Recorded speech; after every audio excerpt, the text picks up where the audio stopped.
ഓരോരുത്തർക്കും വേണ്ടതെന്ന് പറഞ്ഞാൽ നമ്മളൊരു സ്പെയർ ഇപ്പോൾ ഡിസ്പ്ലേ ചേഞ്ച് ചെയ്ത് കഴിഞ്ഞാൽ നമ്മളെല്ലാം ക്ലീൻ ചെയ്ത് ഫൈനൽ ചെയ്യുമല്ലോ, എല്ലാം ക്ലീൻ ചെയ്ത് കസ്റ്റമറെ കയ്യിൽ കൊടുക്കുമ്പം അത് ഡിസ്പ്ലേ മാറിയ ഒരു മൊബൈലായിട്ട് ഫീൽ ചെയ്യരുത്. അതാണ് ഏറ്റവും കൂടുതൽ ശ്രദ്ധിക്കേണ്ടത്. അപ്പോൾ അങ്ങനെ ഒരു ഫീൽ നമുക്ക് ഇതിലോട്ടുണ്ടാവും. അപ്പോൾ ദാണ്ടെ റബ്ബർ ബാൻഡ് ഇട്ടിട്ടുണ്ട്. ഓവർ ടൈറ്റ് ഇല്ലാതെയാണ് റബ്ബർ ബാൻഡ് ഇടുന്നത്.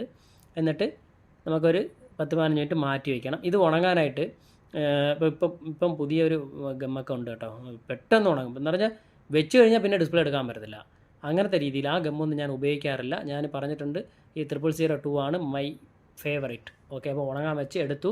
അതാണ്ടേ റബ്ബർ ബാൻഡ് ഇളക്കാണ്. കാരണം അതെനിക്കൊരു ആ ഒരു ടൈമിങ്ങും അതുപോലെ തിരിച്ചിളക്കാൻ എന്തെങ്കിലും കംപ്ലയിൻറ്റ് കാരണം ഡിസ്പ്ലേ ഇളക്കാനും എനിക്ക് യാതൊരു ബുദ്ധിമുട്ടുമില്ല. പൊട്ടലോ ചുറ്റലോ ഒന്നും വരത്തില്ല.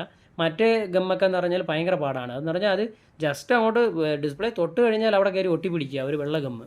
ഞാൻ വേണ്ടെന്ന് പറഞ്ഞു വെച്ചാൽ അത് ഉപയോഗിക്കുന്നവരുണ്ടോ? ഉണ്ടെങ്കിൽ കമൻറ്റ് ചെയ്യാൻ മറക്കല്ല അത് എങ്ങനെയാണെന്നുള്ളത്. ഓക്കെ, ഇനി നമ്മൾ റബ്ബർ ബാൻഡ് എല്ലാം ഇളക്കി. ഇതിൻ്റെ സീറ്റിംഗ് കണ്ടോ എല്ലാ സ്ഥലവും കറക്റ്റ് സീറ്റിംഗ് ആണ്.